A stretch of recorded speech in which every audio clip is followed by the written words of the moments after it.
Hey everyone, today we're looking at the disturbing, creepy, and scary parts of DBD once again. This time it's festive. Let's get into it. On the map Ormond Lake Mine, we see the remains of the mine and its workers, said to have befallen a tragedy of some kind. However, unlike what it might initially appear as, to be deaths caused by the snow, it seems a lot more likely they were just straight up murdered by something, with them laying bloody on top of pallets or generators or just on the ground. One particularly disturbing scene can be seen on the elevator. Once you approach it, you can briefly see a number of bodies inside, before it plummets down into the depths, or, well, down the side of the mountain, I suppose. Seemingly whoever caused this massacre, likely the Black Veil or the Black Talon, rigged the elevator to break and make all those trying to flee simply plummet to their deaths, leaving this mess inside. There's lots of suggestion that due to the underground part of the mine, there's likely a overlap or a bleed down there, a crossing between our world and the entities. So it's also possible too that some kind of creature, or one of the killers even, could have come out of that and caused this massacre as well. The Black Talon or Veil could have arrived later on, and it could have actually been something from the realm, which is a bit more freaky, I think.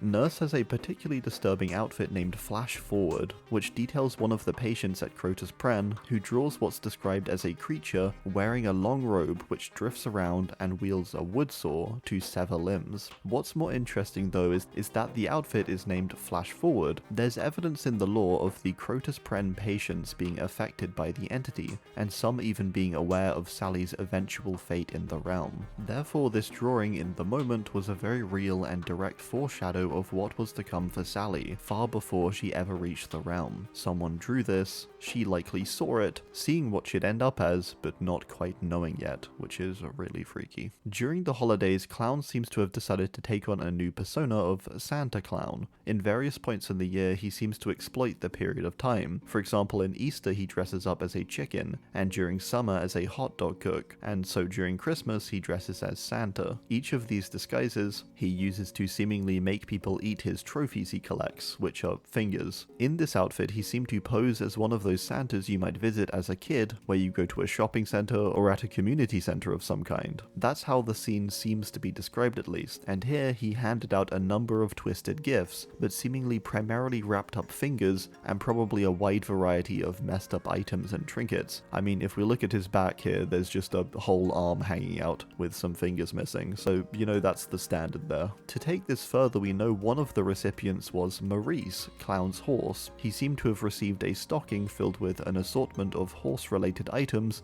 but of course also some fingers, which is disturbing in itself. In the Bone Fur charm, we can make a very startling revelation. It not only makes reference to the fact that the killers celebrate the winter holidays in some way, but they do so by decorating a tree of bones, likely those of survivors, and decorating it with survivor guts, skulls, and innards. I don't see where else they would get these bones from after all. So yeah, they're making Christmas trees out of survivor parts. The trickster released a number of collectible figures for the holiday period, but he seemed to have left a bit of a cheap and twisted trick within them, with the flavor text mentioning the box to have sharp edges. I think it's likely therefore that Trickster personally decided to make the packaging sharp and likely to cut the person opening it, causing them to scream, something which he of course adores. I could totally see him doing something like this. We learn of a potentially terrible act committed by the seemingly innocent-looking Susie in her ugly sweater cosmetic. It describes the scene of her seeing her happy neighbors and hating the sight so much that she did something to them. It doesn't specify,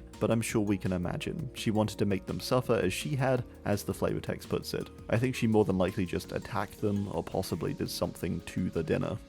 But yeah, she disrupted this nice family scene just because her own wasn't so great. This extends to Joey too, and seems to be a shared factor between them, that they hated Christmas due to their families. He went out instead of staying home and would cause trouble, likely things to do with stealing traffic signs and those typical Legion things. One more recent story we get though is of Joey sneaking into his neighbor's shed and opening all of their presents that had been hidden away with a box cutter. It mentions it being his favorite Christmas memory too, which is pretty messed up. What he's wearing seems to have been what was in the gifts too, which looks sort of eerily creepy in and of itself. This strange bear reindeer. I don't know, I'm not sure what mask it is. This mask. One creepy addition this year to the winter event is the snowmen. Of course we've had them before, but one thing that's different this year is that they're not just snowmen, they're sentient snowmen. I have a little theory for this too, and that's that these snowmen are not just randomly moving, but instead likely contain the souls of past survivors. This is why they take on a distorted humanoid appearance and attempt to move around the trials, guiding survivors and distracting the killers. We know of course that the entity is able to keep things alive with just parts of them, and is able to easily store survivor souls in things other than the survivors themselves. Much like how the haunts appear during Halloween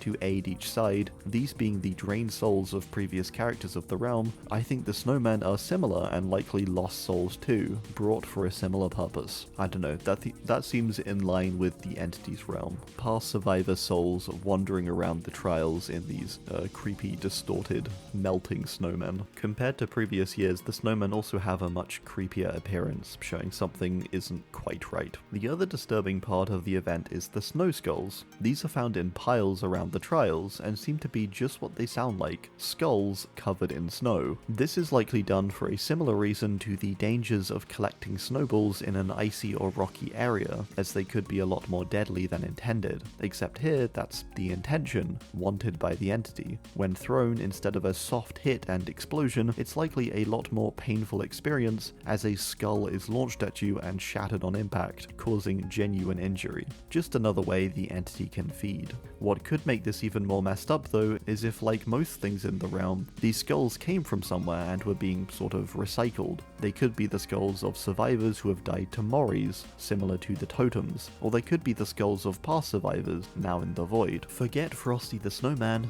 in the entity's realm we have Frosty the Nightmare. This dredge abomination is said to have come from possibly a group of people who froze to death or are simply scared of it. It's described as being from the subconscious of the cold and scared, which forms Dredge into this monstrosity. Based on the look, I think what might be the story is that some people were trying to survive, but were caught in a blizzard, possibly injuring themselves by falling onto some sharp brambles, which ultimately led them to freezing in the blizzard, left to rot, forever pierced on the brambles, which could be why we see the skull pierced by brambles and the various innards covering the rest of Dredge. I also like the persistent snow that seems to radiate from Dredge, almost like this emotion coming from this moment is so powerful or wrought with emotion that it actually summons a literal snowfall to emit from Dredge. The Krampus skin for Trapper seems to have a more twisted and evil version to the tales of that of the Krampus, a creature which would take naughty children and put them into his basket, and sometimes even eat them. In the realm this is quite disturbing, especially with what can be seen peering out of his basket. It's slightly horrifying to imagine him taking someone naughty and bringing them here, of all places. We can see them looking out of the basket, quite scared. Houndmaster has some very unsettling voice lines that are played for specific survivors, and they're all quite cruel. For example, with Dwight, she specifically mocks him as a leader of the survivors. She calls him a coward and so on. When it comes to Meg, she targets her inability to flee or run any longer. For David, she gives him some credit for putting up a fight, but still mocks him. Jake, she comments he'll make good chum, which is really messed up. I know this one isn't so festive or wintry, but Houndmaster released in winter, so that's my justification. She also makes a sort of strange reference to taking the survivor's fingers for a pal, suggesting she may be friends with Clown in the realm. Huntress's winter outfit, Curious Kill, tells a story where even Huntress was a little freaked out by something she saw.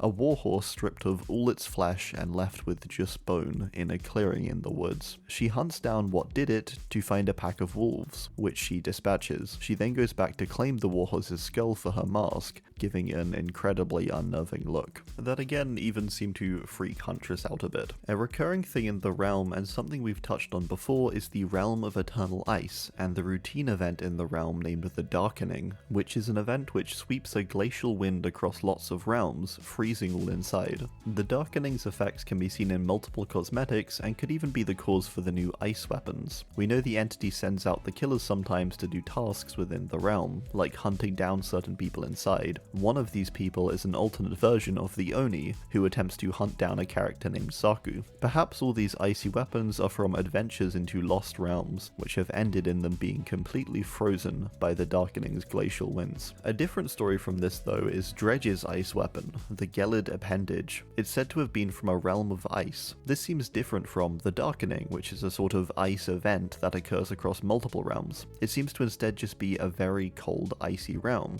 Perhaps a realm the entity destroyed by means of a huge worldwide blizzard. The entity creates perfect apocalypses, so there's surely one out there which it destroyed with lots of ice and cold. Another wintry tale can be seen in Billy's Frost outfit, which describes him experiencing a very bad blizzard on Coldwind Farm, causing himself and everything on the farm to freeze completely. Once he himself was able to move, he decided to kill anything else that did, which is slightly horrifying. If you move, you have Billy charging towards you, and if you don't, you slowly give in to the frost and freeze to death. From what we know of the lore too, there were surely people nearby or those crossing through the farmlands that would have ended up on the wrong end of his icy hammer. Hag's outfit, Family Knowledge, tells a story of Lisa and her grandmother going out into the woods during the holidays to practice hexes and the various symbols. Her grandmother then warns her of a creature who lives in the woods and has limbs like tree branches. It's interesting, as I think this could mean that this story is of Lisa's future and how she becomes the hag, but it could also be a suggestion that there were other hag-like creatures created from the use of hexes that also lived out in the forest. This creature, after all, does have a different face to that of hag, and it would be quite interesting if there was actually a number of hag-like creatures aside Lisa herself. Lisa is simply the one that ended up coming to the realm, but many have fallen to a similar fate.